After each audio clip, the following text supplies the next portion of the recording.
Hello,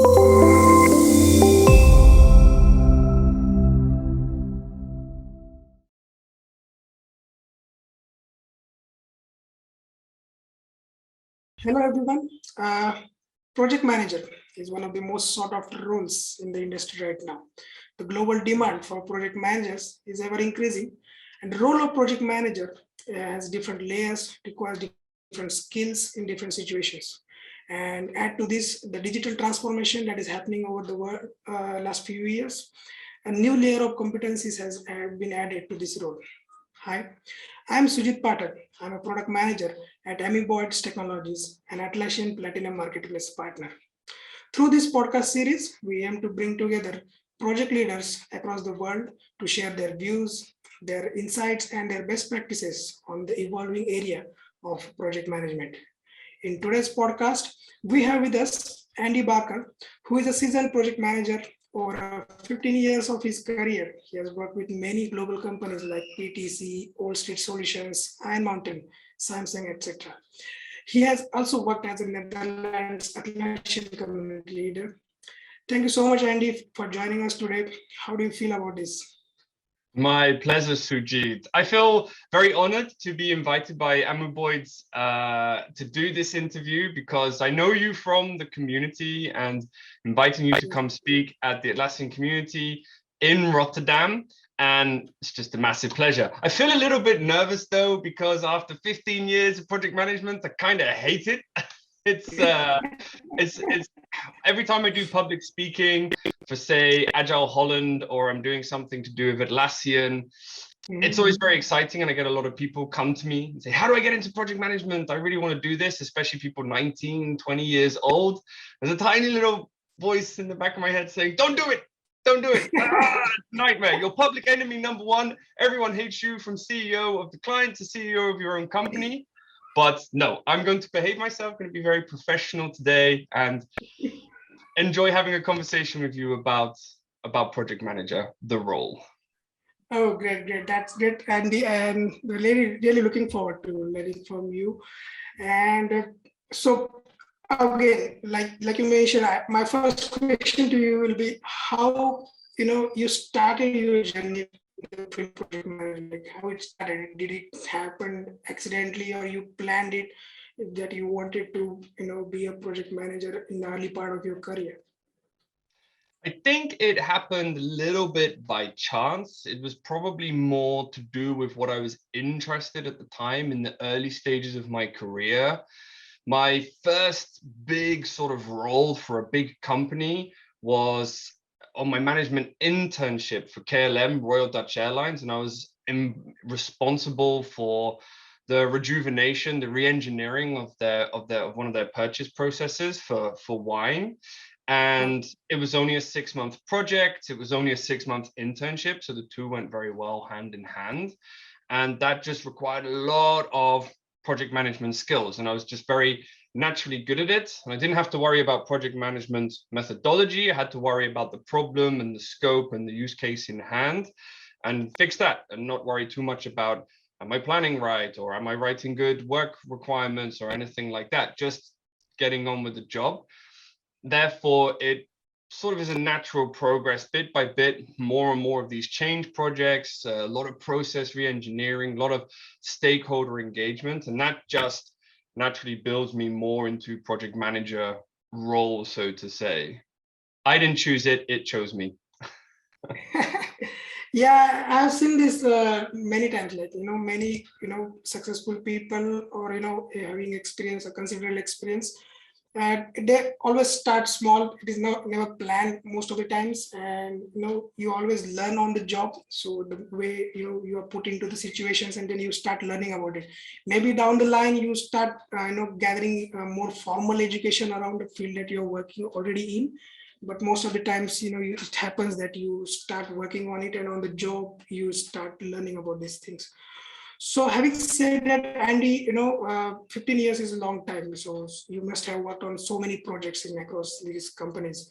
So any particular, your favorite project that, you learned a lot of in that particular, working in that particular project, any particular learnings that stayed with you throughout your career? I think My favorite project, just to be a bit of a cliche, my favorite project is always the project that finishes. And I can look back and say, whoo, praise the Lord, that's over. We move on, do the lessons learning piece, and we forget about it. But I have to say that every single project has had an impact on me. And coming out of it, there are both sort of the positives, what went well, and then also, the not so positive, what we could do differently, what could have been better during the project. So everything stays with me a lot. I think probably if there was one that was a standout, it would be probably I did an IoT Industry of Things project for the first time in my life a few years back when I was working for Parametric Technology Corporation. That was really fun and stayed with me a lot because I think from a project manager perspective, I just turned around to my boss. I said, I've got a day or two extra. What do we do? And he said, we've got this like kind of world on fire situation. There's not really a project manager. There's lots of technical people. There's customers. What do we do about that? And I just sort of put my hand up and said, I mean, I've got time. Let's see what happens. So I just got dropped into a world I didn't know, didn't understand. Normally, it's great for a project manager to have a little bit of knowledge about the subject matter. And in this case, I was, fresh out of the PTC University. They've got great courses, but it's not the same as say, I've worked on this for 10 years and I really know what I'm talking about. And it was very evident immediately that a project manager was needed. And so it was fantastic to come in and prove that and say, hey, here's the project manager, and boom. I wouldn't say, I wanted to say overnight everything changed and everyone was happy and it was great. No, it was a lot of weeks of hard work, but within 3-4 weeks, you saw a calmness and more serenity, lots more control. People are going to say, oh no, that's terrible, but there's a lot more documentation. So, in the agile way of things, right? We don't focus on documentation, but when there's a project with no documentation, that's when, that's the opposite. You have to find the right balance. So that one probably specific for this conversation, definitely one that stuck with me because somebody just said, what can this guy bring to us? Project management, and boom, there it was. So that one stuck with me a lot. Oh, that's good. So, Andy, last 2-3 years, the whole world has gone through a sea of changes, right? In the coronavirus pandemic has changed the way we think, the way we work. And most of us are still working remotely, and so it has, recalibrated, re-engineered all the processes across the industries in the world. So, you as a project manager, how your role has been impacted through this pandemic, and how do you see the road ahead? Like, these changes going to stay there, or one is going to go back to the normal which was pre-pandemic area? I would say that I'm one of the lucky ones actually, because my entire career has been based around global international companies working with teams in many different areas of the world. I've had Indian teams work directly for me, but I've also worked alongside Indian teams or teams in Asia, teams in the far reaches of the West Coast, even some people in Hawaii, of all places. That's a nightmare, 10 hours behind. I know at the moment, 11 hours behind. So very difficult to find those weekly meetings and those setups and everything like that. I've been one of the lucky ones. It's impacted me like it has everybody. When it comes to the great debate of remote, hybrid, in office, I'm less impacted, and I count my blessings in a way. I've always been on the phone, on the go, Zoom, Teams calls, and everything like that. However, I do see for project managers in general, a lot of project managers across the world were in office, 100%. An entire office was the entire company. So, for example, I know companies who use Atlassian tools in Rotterdam, and there may be 60, 70 people, and suddenly, boom, they can't do their daily stand-up in person. They can't do their lunches together. They can't do their social water cooler moments anymore. And for me, my entire career has been, sometimes I was in an office, sometimes I wasn't. During the Corona pandemic, we did have to work out for 2 or 3 teams. How are we going to do our daily stand-up? That used to be in the office for one particular team. So we just said, well, it's now a call. There's not much else to say about it. It did improve communication because suddenly the Jira board is there in front of everyone and people are a little bit more reminded and they're not just got their 1 or 2 minutes to speak quickly. For me as a project manager, it's been quite a breeze. I've been very lucky. Shout out to Dr. Penny Pullen. She is a master in virtual working spaces. She's been leading the virtual summit since I actually even can't remember, last 10 years or even 15 years or something like that. And she's definitely one to follow because she has a lot of knowledge on how to deal with these virtual spaces. And she's obviously way more experienced than me. She's been around a lot longer than I am, but she's definitely one to follow because she has been handling these virtual situations nearly her entire career. And we're talking several decades. And I just love to follow her philosophy on everything. It's not a them or us situation. Sure, companies have to work out, are we hybrid now? Are we remote? What's going on? And it just comes back to many of her principles about how to deal with people and everything. She's got some new books coming out, which is cool. And she always has the virtual summit every year. So anyone who attempted a virtual summit last year, she's already been doing it for years and years. So yeah, less impact on me, but I'm seeing the impact on others, that's for sure. Okay, thank you so much. Like, I'm going to start following her now and definitely would look for, her books and summits. So, Andy, when we start with any new project, there is a whole lot of planning that goes into before starting on any new project. So with your experience, when you start with any project, what would you suggest, like, key pitfalls that one should avoid while starting on a new project?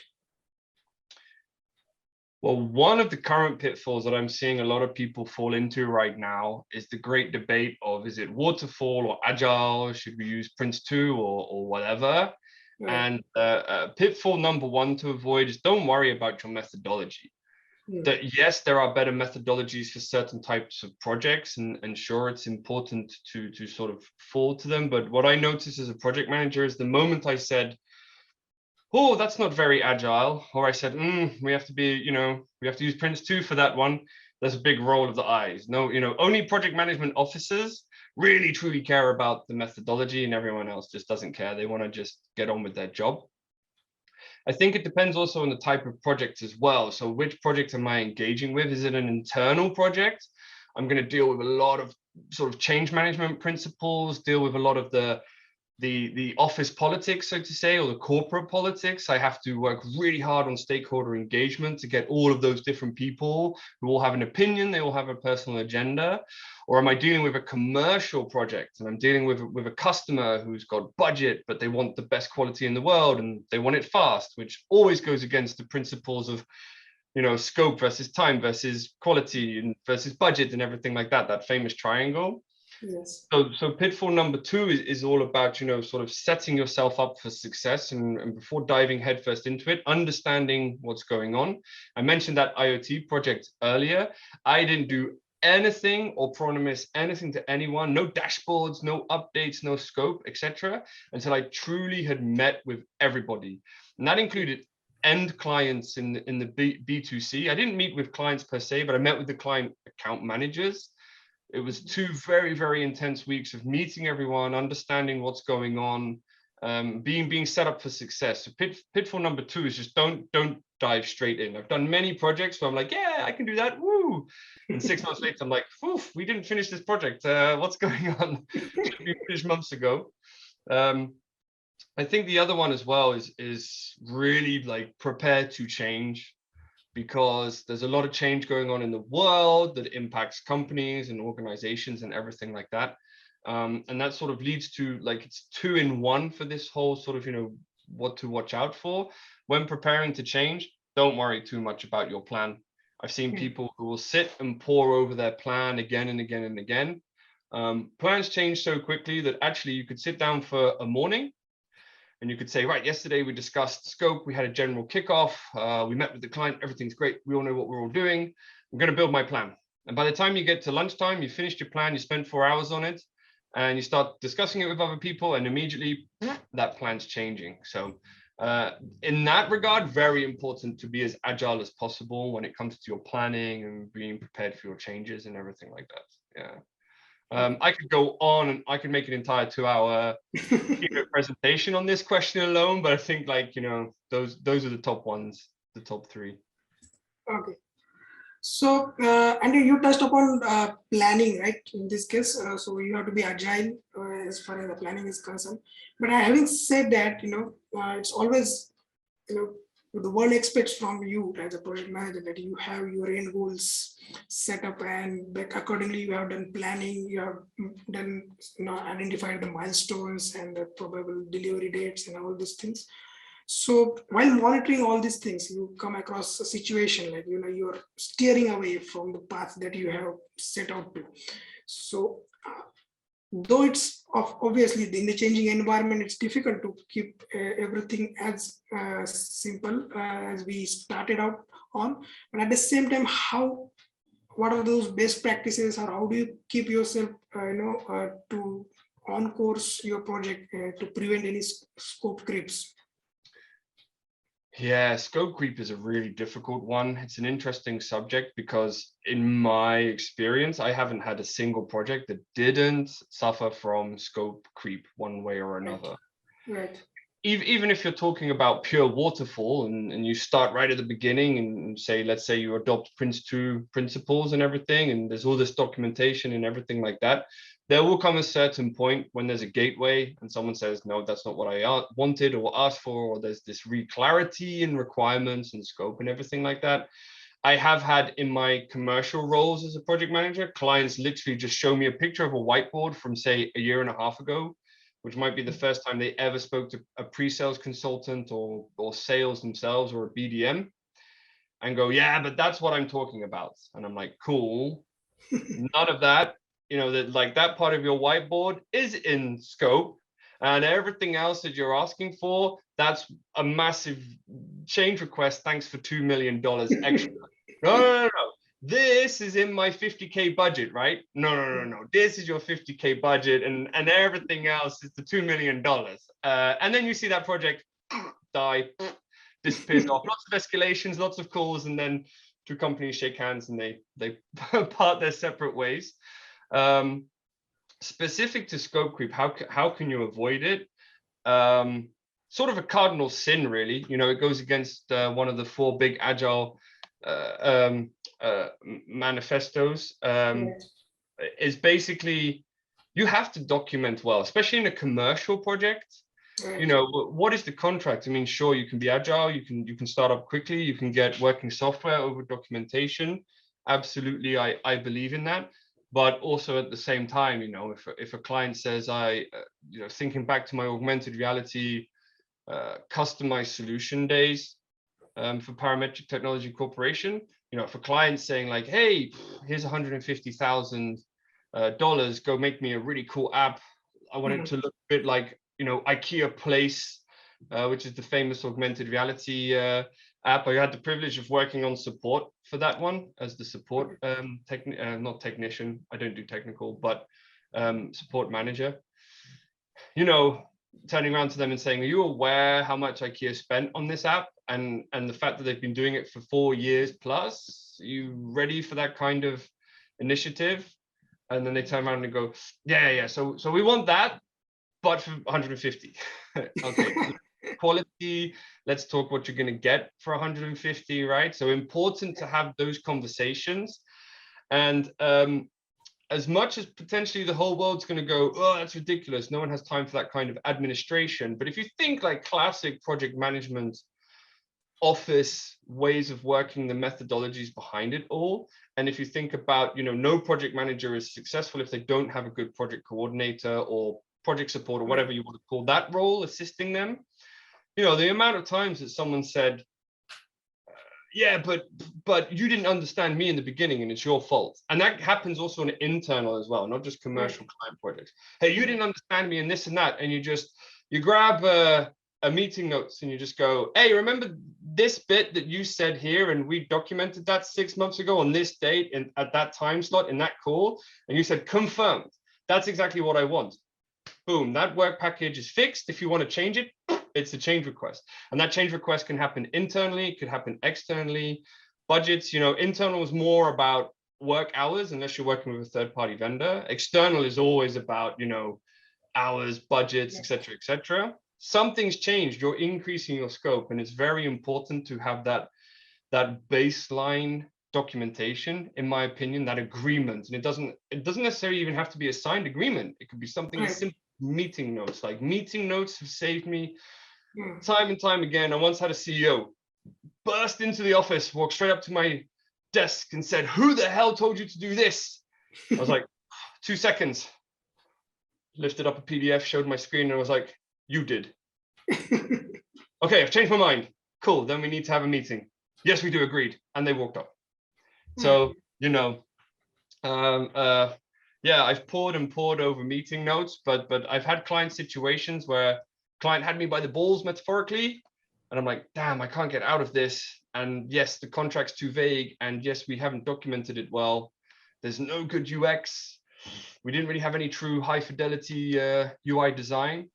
On the other hand, away from software development and looking at, like, process change engineering for companies internally, I once had someone, Friday morning confirm in a group call, like, yeah, this is what we want. And we documented that call. And I worked very hard the rest of the day to make my meeting notes, and it was all in Confluence as well, right? So it was like, this is the process we want. We were using, I think, Glyphy at the time, right? So we were using Glyphy, and then underneath that really nice Glyphy diagram was all the meeting notes and everything like that. And I could feel it. This person came to me. They're like, "Oh, I heard you like caramel lattes, right? With a little bit of cinnamon on top." And I'm like, this person wants something, right? We had a good coffee chat. It was all relaxing. Everything was going really well. And then they dropped the bomb, like, yeah, I don't think that it's right that we should do ABC. We should do like A, D, B, C, And I was like, cool, let's have another call to discuss what we discussed this morning. And they're like, "Could you just change the no, but maybe what if we," no, not without there's like 3 other directors involved in that process. And if I change it for you, they're going to find out, and then it's on me. So no change in the scope, unless you want to have that same call this morning altogether, or you have a valid reason to change it. And sure, then we'll change it based on the valid reason. But, thanks for the free coffee. Very kind of you. See you next week at the next meeting.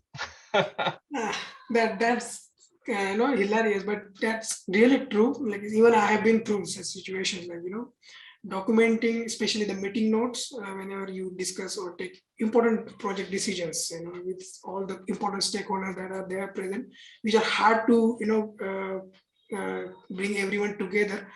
So that's really important. Sometimes it feels to your team members like it's a bit of a bureaucratic thing to just you're not showing any trust and just sharing the meeting notes and every time putting fingers on those points that were discussed in the meeting.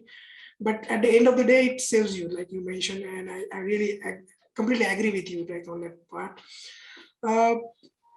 And if moving forward, being a project manager, he's a central authority, like, every stakeholder around works around the project manager. And so there is a big responsibility of having a all-round communication with each stakeholder in the project, and an open and transparent communication for that matter. So you as a project manager, any particular approaches or best practices or, particular channels of communications that you always use, so, in order to maintain every stakeholder on the same page? Yeah, for me, when it comes to, and we're talking specifically stakeholder engagement, there is moments that you are working with a group. So maybe you're working with the organization, right? Yeah. Maybe you're working on the team level, or maybe you're working one-on-one. And it will happen all the time within projects. So what I mean by that is stakeholder engagement is tricky. You can take, like, I'm pretty sure every major project I've ever had, I've had some form of RACI matrix, right? Like, that whole responsible, accountable, consult, inform, because it just helps me map out who I'm talking to and understand what their stake is and how I also approach them in my own relationship.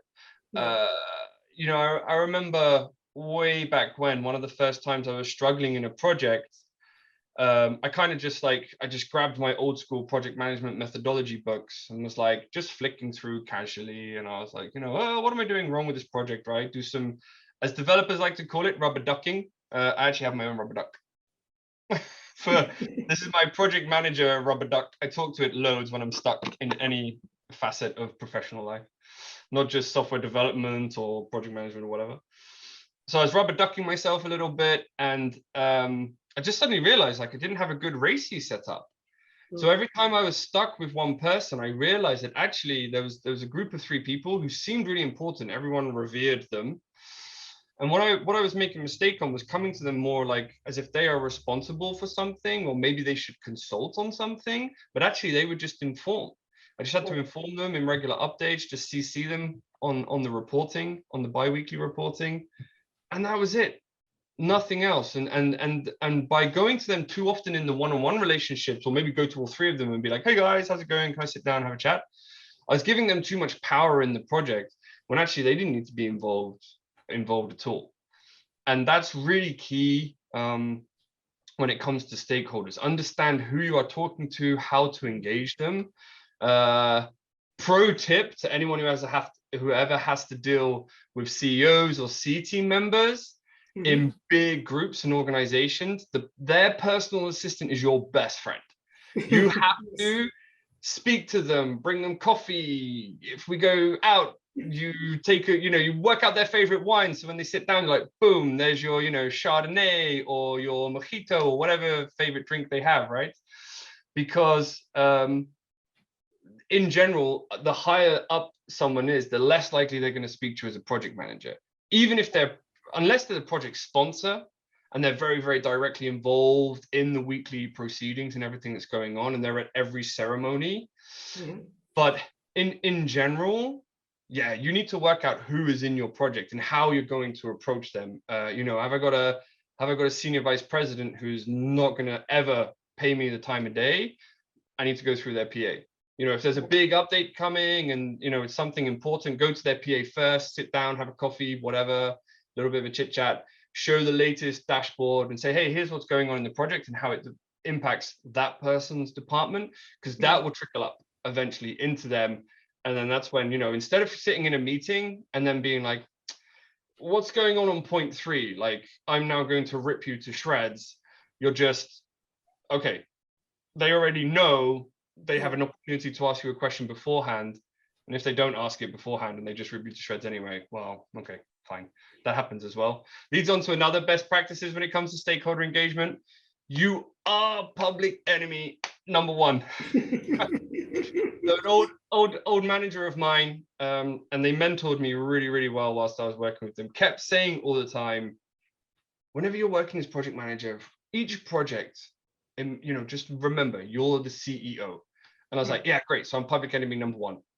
No, you're just the boss of everything. I'm like, yeah, I'm public enemy number 1. Like, what the hell do you mean? I'm like, well, think about CEOs in huge corporates. Everyone underneath them hates them. And when it comes to the shareholders, putting pressure on them, they don't care as long as you're delivering dollars or whatever, right? So again, it comes back to, everyone hates you, then that's fine, right? As long as you keep that in mind, you're not anyone's friend per se, but you have to be nice to everyone and, make sure you have those one-on-one relationships and everything like that. So yeah, if you remember those 2 principles when it comes to good stakeholder engagement, RACI matrix, and your public enemy number 1, you'll love being a project manager.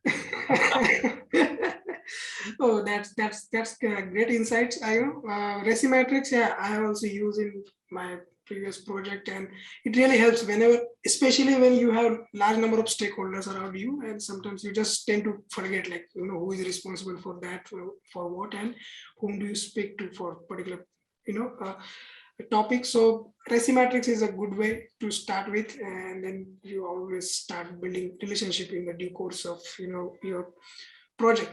While we are on this topic of stakeholder management or stakeholder communication, I just want to touch upon a point here. Like, we at Amoeboids, we are Atlassian marketplace partner, and one of our application is called automated release notes. which basically helps project managers or product managers, team leads to automate their day-to-day communication with their stakeholders in their project using the Jira.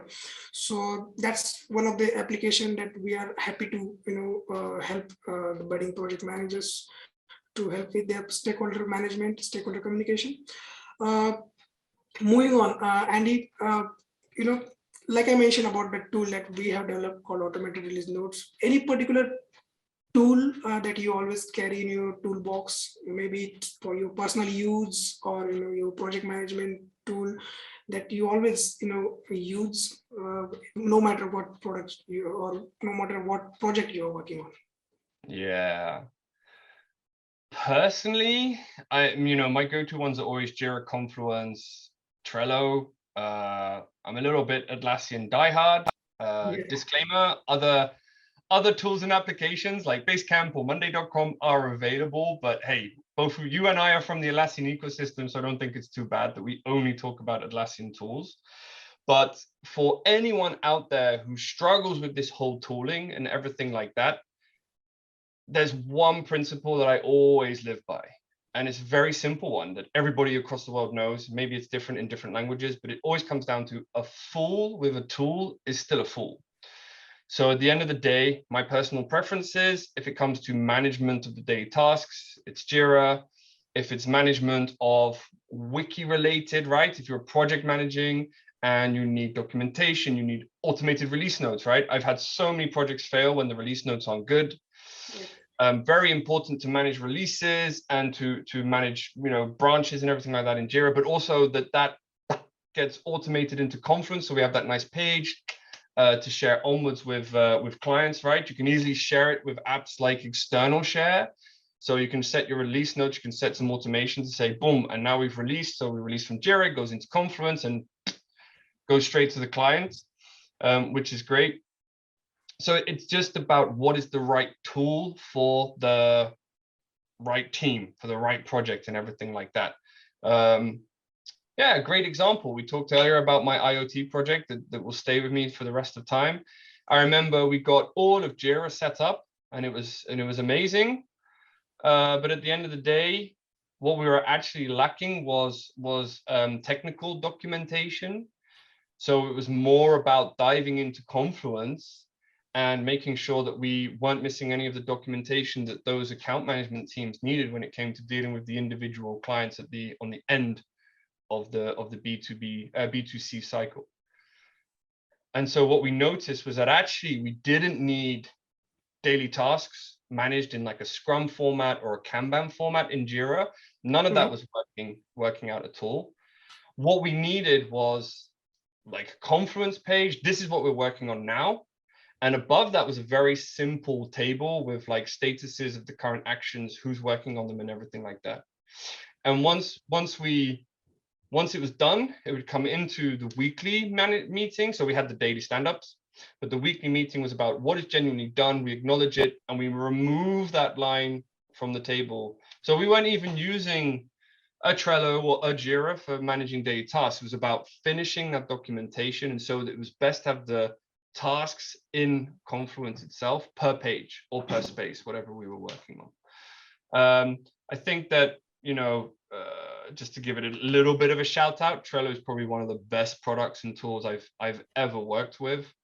The project manager who was running the IKEA Place augmented reality app, they were struggling with inter-vendor relationships and how do we put all the systems together. And so there was the recommendation, let's just use Trello. It's very easy to get the workspaces set up. It's very easy to get everybody on board. Right. And so that entire ridiculously complex augmented reality solution was managed through Trello, which is amazing.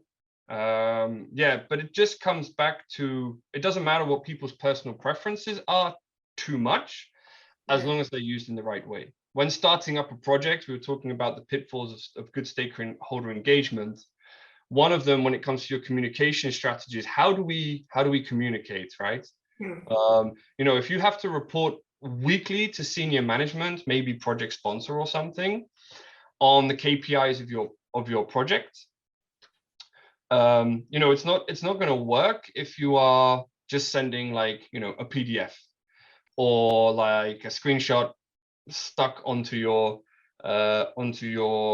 what's it called? Onto like a PowerPoint or something like that, right? It's a waste of time. There will always be questions. Pretty sure that every manager always wants to drill down into team A or into component 1 or whatever.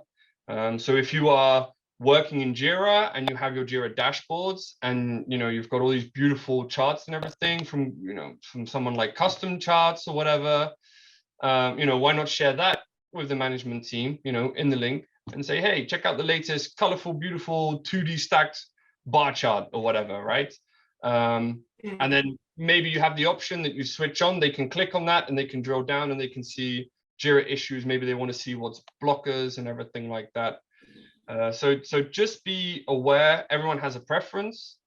And in the wrong hands, no tool will ever work properly. It needs to be the right tool for the team, for the projects, for them to work properly. Otherwise, you're just not reaching the right people. You'll never find project success. Although I will say, I don't think I've ever found project success in terms of on time, in budget, and everything like that.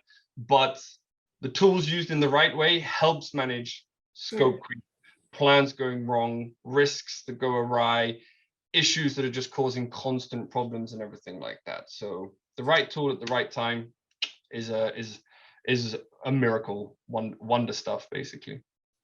Yeah, I completely agree. Andy, like the tool should be, complementing your work. It should not overwhelm people.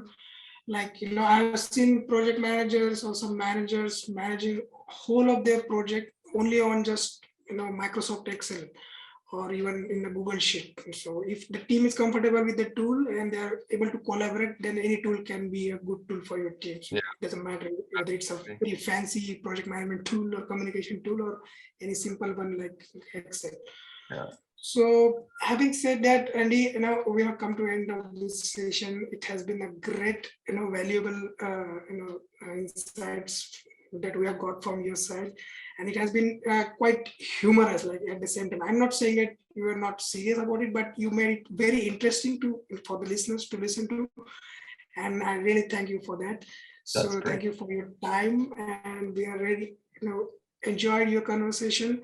I hope you also enjoyed, this discussion with us. It's been a pleasure. It was great to connect again with Amoeboids. Thanks so much, Sujeet. I've had a great time. And if anyone wants to follow up with me, they can just hit me up on Twitter at @thefunmanandy. And I'm not to be missed on LinkedIn. You just search the Rainbow Warrior and there I am. So if anyone has any questions, they're always welcome to reach out to me. A pleasure. That's great. That's great. Everyone, do follow Andy on Twitter and LinkedIn, and also follow Amoeboids on LinkedIn. You also follow us on YouTube, where you can see this podcast series.